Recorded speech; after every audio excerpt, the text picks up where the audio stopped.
I'm Nick Westergaard, and this is On Brand, helping you tell your story. My guest this week is Jim Pietruszynsk. Design thinking just is evolving.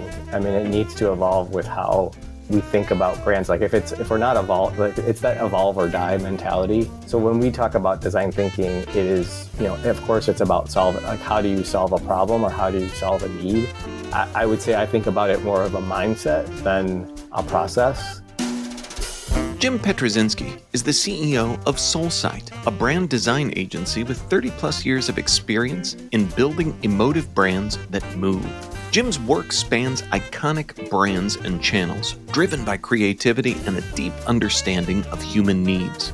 He's fostered breakthrough innovation through collaboration and honesty. Jim draws inspiration from human truths and an empathetic approach, offering compelling, creative thinking. He's worked with global giants like Kraft Heinz, Coca-Cola, and Pfizer, earning recognition from prestigious awards.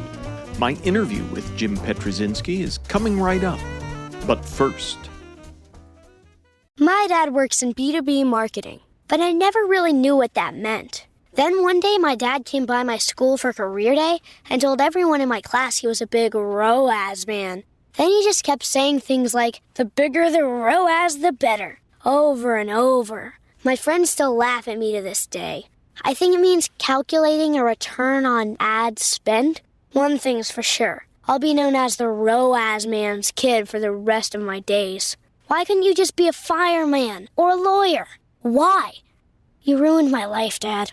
Not everyone gets B2B, but LinkedIn has the people who do. And with ads on LinkedIn, you'll be able to reach people based on job title, industry, likelihood to buy, and more. Start converting your B2B audience into high-quality leads today. We'll even give you a $100 credit on your next ad campaign. Go to linkedin.com/MPN to claim your credit. That's linkedin.com/MPN. Terms and conditions apply. LinkedIn, the place to be, to be. Hi, I'm Jason Falls, the executive producer of the Marketing Podcast Network. As you probably know, Asheville and western North Carolina were nearly destroyed by Hurricane Helene in late September. The Red Cross has deemed this a Category 7 disaster, which is the largest category they give. One of our member podcasters, Patrick Casale, is on the front lines there. He's an Asheville native who is living through and witnessing the trauma, destruction, and recovery his family, friends, and fellow community members are going through. Patrick started a GoFundMe campaign to raise money for relief efforts. All donations through Patrick's fundraiser go to local nonprofits who are helping with supply runs. Donations there directly impact people in need. I've given to the fund personally. Patrick has given as well, despite the fact he's having to recover too. The Marketing Podcast Network wants to help, and we know you do too. Visit Patrick's campaign at bit.ly/WNC help. The abbreviation is for Western North Carolina, WNC.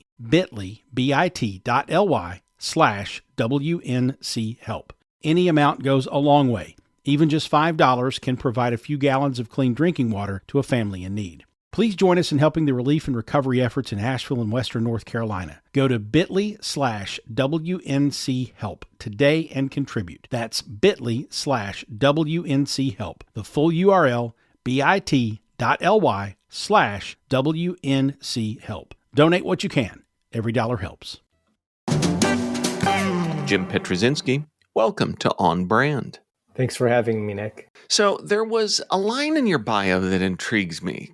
And that is this idea of building brands that move. And I feel I'm guilty of this because I'm sure I've said something like that. But I will confess, though it's something that I would be an advocate of, I'm not exactly sure what it means and how it works. So talk about what brands moving means to you. So moving related to emotion for us is how we make that connection. And when we think about moving, it's the intersection between what those human truths are and those product or brand truths that reveal some sort of subconscious emotive behavior, emotion that drives behavior and decision making. So when we talk about emotion, it's a very precise and very purposeful directive in empathetically understanding that motivating emotion and making objective decisions that keep brands in that space to evolve and grow with culture in the simplest form. By that definition, it seems that there should be a place for emotion in brand strategy, but I'm not sure that's always the case. So how do you plan for, or even let me back up, how do you know what type of emotional result you are trying to achieve with your brand strategy?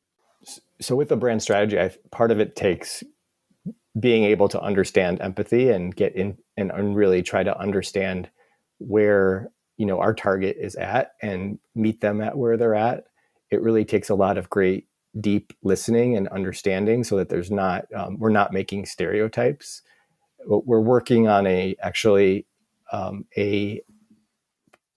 research that can objectively, which is called move, that objectively is able to understand brand affinity and drives purchase intent as it relates to emotion.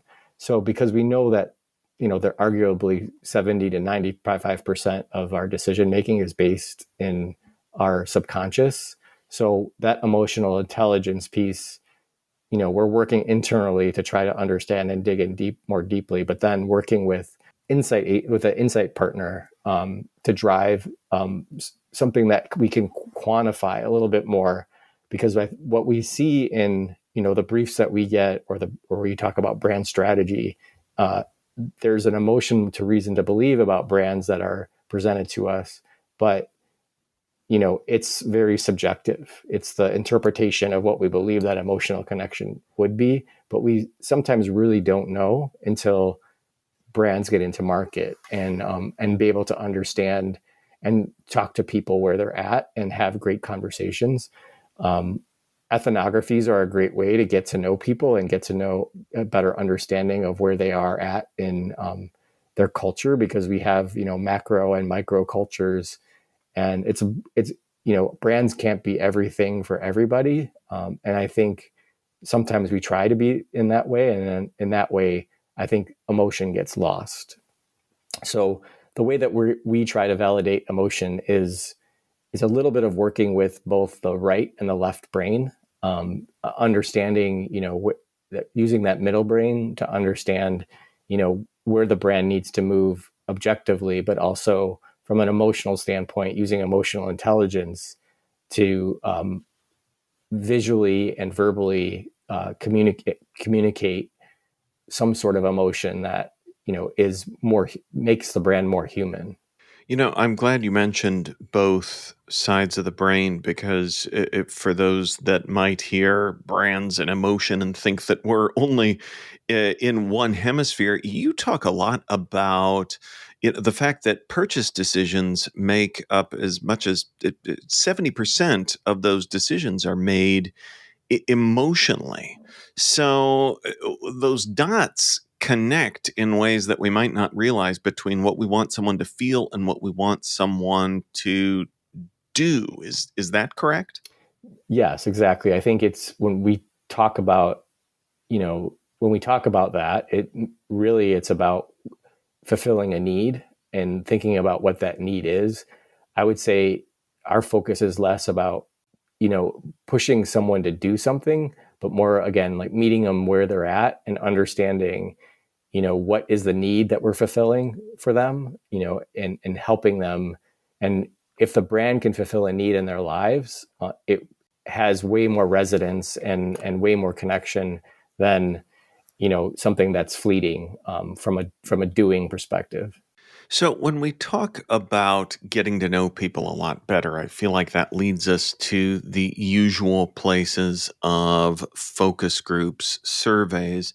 Are those still the best place for us as marketers to learn about our people, or are there new tools, better tools, quicker tools? I don't know if they're quicker. Things move super quickly, and they're faster and faster every year. Everyone knows that works in brand.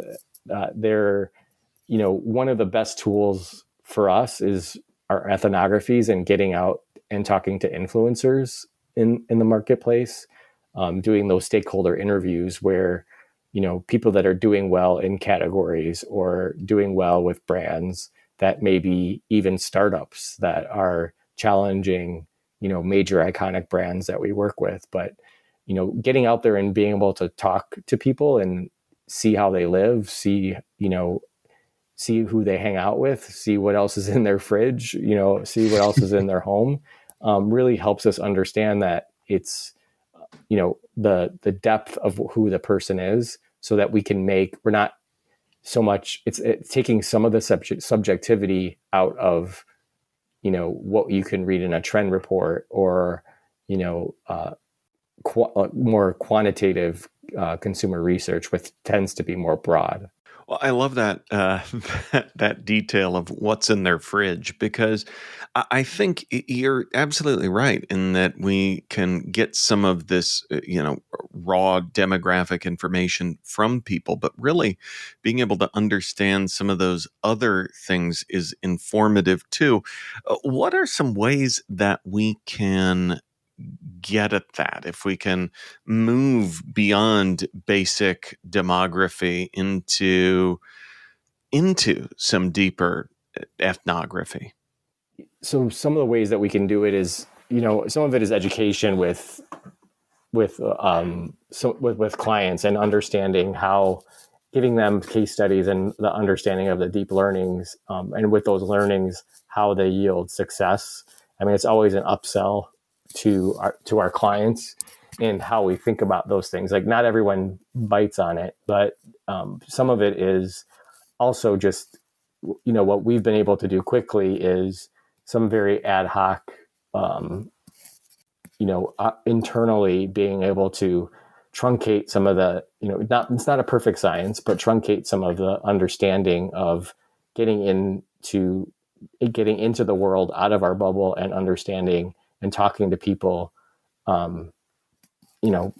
about what's going on in their lives, and how, what the need and impact is that's the brand needs to stand for, and how to define a purpose that's going to be meaningful. I don't know if I'm completely answering your question, but it's some of that understanding on how to do it more efficiently is something that we're continually working on improving, because a lot of times it does actually get lost with the speed in which things need to move, just in the way the marketplace works today. What it's doing is reminding me also just of what you said there I feel like the speed has come up a few times in our conversation, and it's a real challenge to the work in a lot of ways. But I think that what you just kind of reminded me with your answer is the importance too and the important simplicity of just getting out and talking to your people more. And I always, throw it back to early in my career as a copywriter of, getting out. It was an educational publishing company, and, filling in for someone at the booth at a trade show, and just that opportunity of getting to talk to end user customers and see what their struggles were, what words moved them, what words did not move them that we thought would. And it's, I think, a real undervalued, maybe because it seems too simple to just go out and spend time with people. But I think as fast as things are moving, as online and virtual as we are, it's easy to let more distance develop than maybe should be there.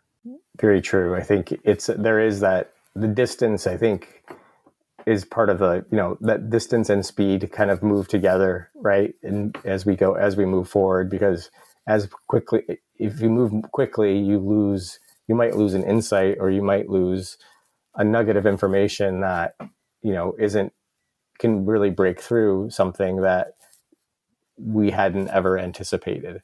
There's an example that I have of, this was years ago. We were working with a major beer company, and we were targeting Mexican American males to try to convert them from drinking Mexican import beers, and they're an untapped market for U.S. domestic, mainstream, very premium beers, and they're just not drinking them in social occasions. They go to Corona and they go to Modelo, and quickly the drive was to like, let's create a Mexican American beer that is made in America.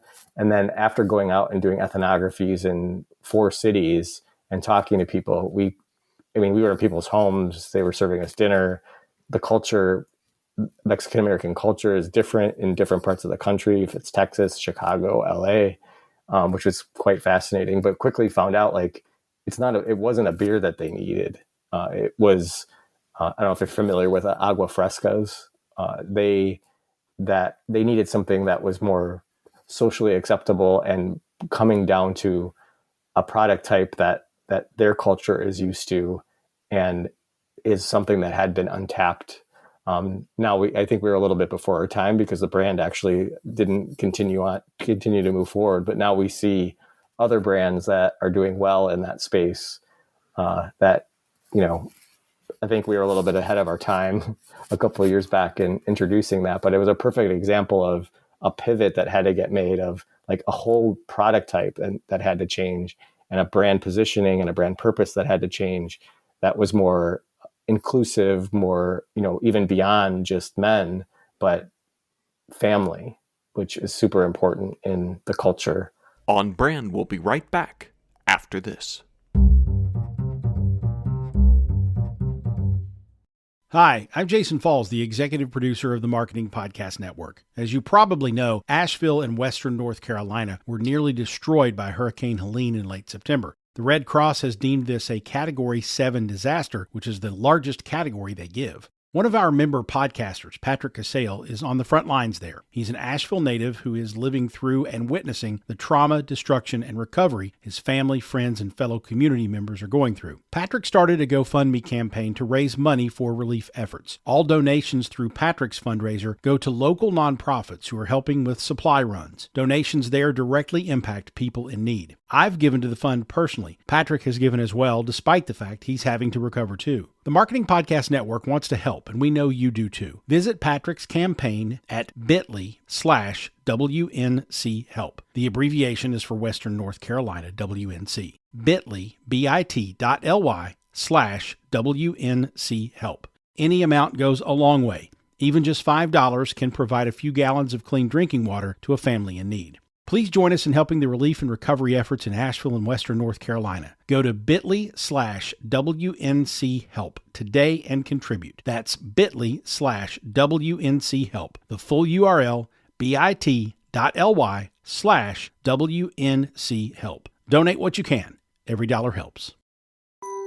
This episode is brought to you by Global X. Since 2008, Global X ETFs has been committed to empowering investors with unexplored, intelligent solutions. Global X specializes in exchange-traded funds that offer exposure to the artificial intelligence ecosystem, including themes like data centers, robotics, semiconductors, and cloud computing. To learn more about Global X's entire suite of ETFs, from covered calls, fixed income, emerging markets, and more, visit globalxetfs.com.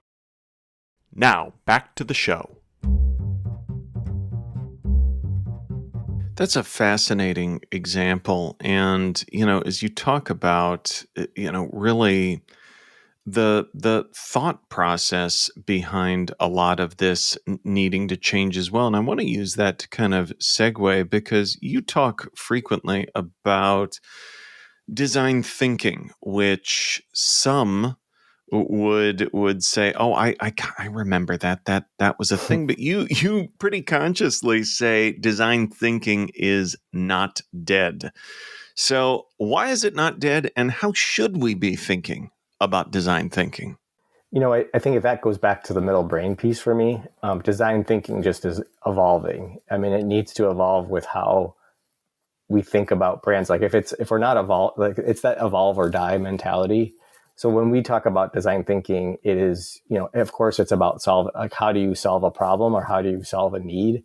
I think it gets a little bit, depending on how you come at it, it gets a little bit, some people might think it gets a little bit of a dated way of talking about things, but, being a great brand agency, and my background is actually I started as a designer. So I have a lot of heart for thinking about how to break apart the process and understand, how to think about design thinking, even beyond, the introduction of it from IDEO years and years ago.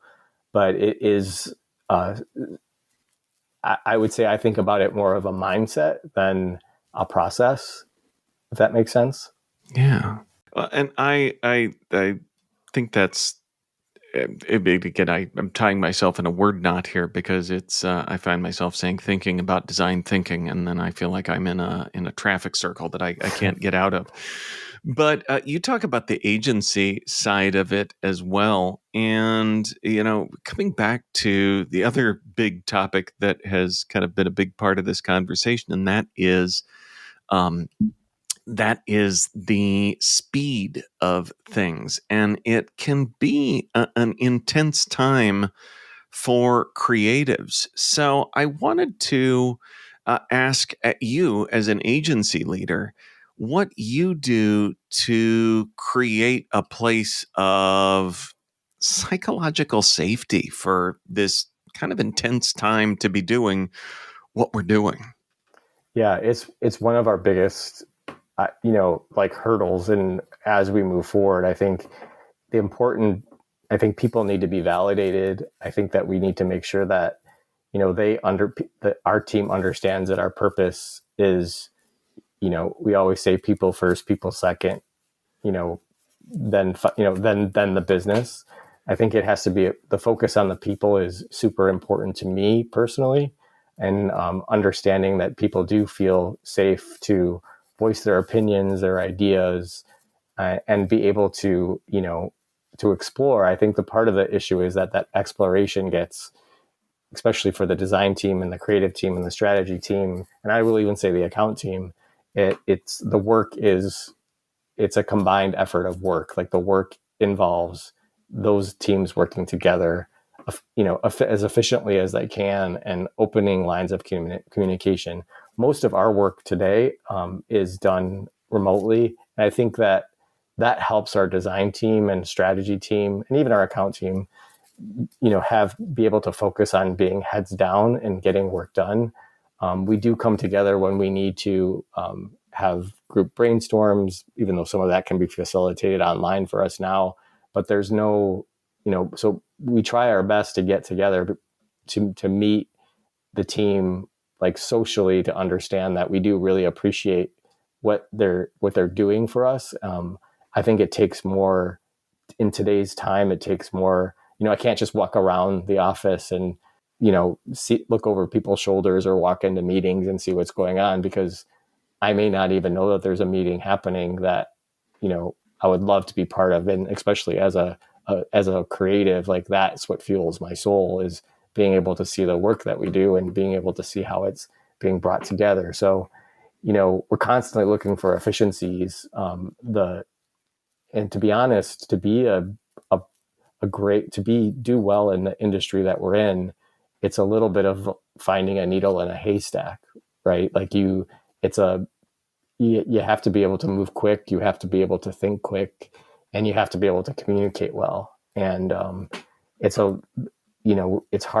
actually hard to recruit for that. So as we move forward, there's a lot of, and there's not a lot of time to really take the time to educate and manage like younger staff, especially, and it's especially hard remotely. So it's a problem that we're up against internally, and how we are managing and moving forward. But, I think our team has done a good job of finding ways, again, to constantly thinking about ways to evolve communication, and the way that, when it makes sense, like giving a reason and making sense to come together, that we actually come together and have conversations, whether that's in person or, as a group remotely. I mean, I think we're a highly efficient, quick agency. The pain point is making sure that the creative and the work doesn't suffer because of how fast things are moving. As you talk about young team members, young creatives, and as someone that also spends time teaching in a college of business where we have a lot of marketing students, many of whom want to go be young creatives. As you talk about that, what advice would you offer those who, I want one of those jobs, but boy, it seems like it is. I'm sticking with our speed metaphor because it works. Because it's almost like it is a big interstate or freeway, and it's a little hard to merge onto. So, what advice would you give young creatives or people that want to be young creatives in starting out today? I think some of it is, in the process of working through our, I'm volunteering this actually, which is ironic. I'm volunteering this Sunday at an event called True Chicago, where we talk to young creatives or who are kind of lost at where to start in the industry. And that could be any creative, from a strategist to a musician, to an actor, to a designer. And we do a little mentorship, helping them understand like where to start and where to begin. I think one thing that I think is important is for them to be able to understand that in their young careers, it's okay to experiment a little bit, with different agencies to see where the right fit is for them. And, our branding can mean so many things that finding your niche might take a little bit of time, and it's okay to gain experience doing different things at different moments. And it's not about moving around to increase to build your salary, which does happen when you're younger. You start, obviously you have to prove your worth in order to understand the abilities and the value that you add to a organization. But the advice I often give people is, you have to be tenacious and you have to be your own advocate, and you need to really be able to communicate, not verbally, and be able to talk about your work in a way that talks about meaning and purpose. And, speed, like I think that the speed thing, sorry to come back to that. I think that will come as I think that will come as there's more experience under people's belt. So not getting intimidated by how fast maybe someone who has 10 years experience can move on a project. Well, it's because they've, it's like training, right? You've trained your mind, you've trained a process, you've been comfortable and vulnerable with the group of people that you've been working with for a number of years, that you're able to move quick. So it's the expectation, I think, is something that I don't think we do a good job about in education. Is like the expectation is not as glorious as that might seem coming, as a young creative, whether you're a copywriter or, a designer or an account manager or a strategist. I think it's, there's a lot, I often say, like, you really learn a lot in that first 3 to 5 years in the marketplace when you're working in brand. And it's not something that I don't think you can particularly teach in education. And I encourage people to do internships also if they can, and then do as many as they can before entering the workplace.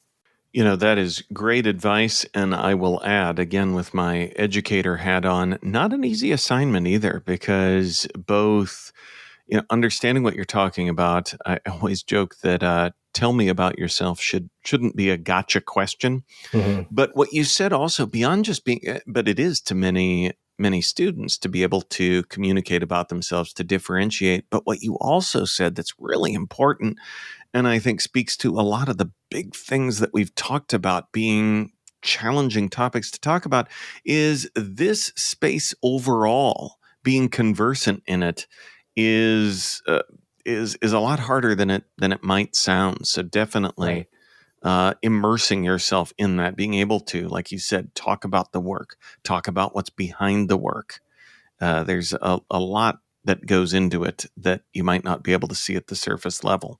Yeah, I often say it is both art and human science. I love that. That is well said, sir. Well, we have smiled many times in this conversation, mostly about our beating the dead horse that is the speed of the industry and the space to death. But for a final smile, Jim, I'm wondering if you could share a brand that has made you smile recently. So interesting. I think it's just a B2B brand that I found actually on Instagram, and it's called Manscaped. I don't know if you're familiar with that brand at Yes. all. So I think they do a really great job of utilizing copywriting and product naming just as a kind of a chuckle for something that is like personal care without being, it's not gross. It's not, but it does, and they do a good job also of, I have their razor kit. So like I get a razor, but with the razor, they're sending a sample of another product, which I don't even know that they carry, and it may be a limited edition, but there's always a surprise and delight when that package comes, wondering, what's going to be in there's that anticipation that they've been able to build in, the delivery of understanding, like, I don't even know when the package is coming. It shows up, interesting to open up. And then I'm excited to look and see the language, and they've stuck to such a strong positioning and actually brand identity that really kind of brings a smile to my face every time. It's like that. Like I said, it creates anticipation that I'm excited to see, what they've done next. I love that, and as you alluded to in there, the copywriter in me loves it as well. Yeah, right. Jim, where can folks go to learn more about who you are and what you do? LinkedIn is the best place. You can search James Pietruszynsk. I'm probably the only one. I have family, but I'm probably the only James Pietruszynsk on LinkedIn. There, you can also go to our website at soulsight.com. There's a button if you want to kind of learn more about us. I receive those emails and will respond. You can find us on Instagram by Soulsight. I think if you search Soulsight on there, you'll be able to find us. Those are probably the three main places where you can look out for some of the work that we've done and where we're going. But happy if anyone wants to reach out, feel free to send me a link or a note on LinkedIn. I'm pretty often checking that for a multitude of reasons, but it's mostly the intent of like being connected to the community in brand and design and working together to understand more about how we can help each other moving forward with everything that we've talked about in this conversation.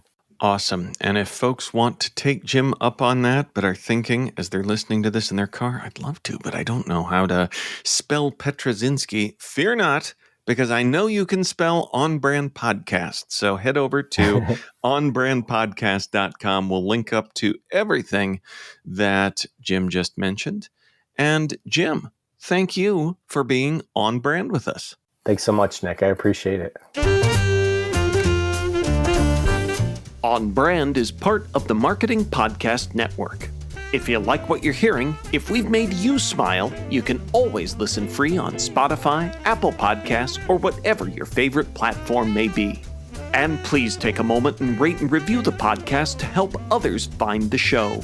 Until next week, I'm Nick Westergaard, and I'll see you on the internet.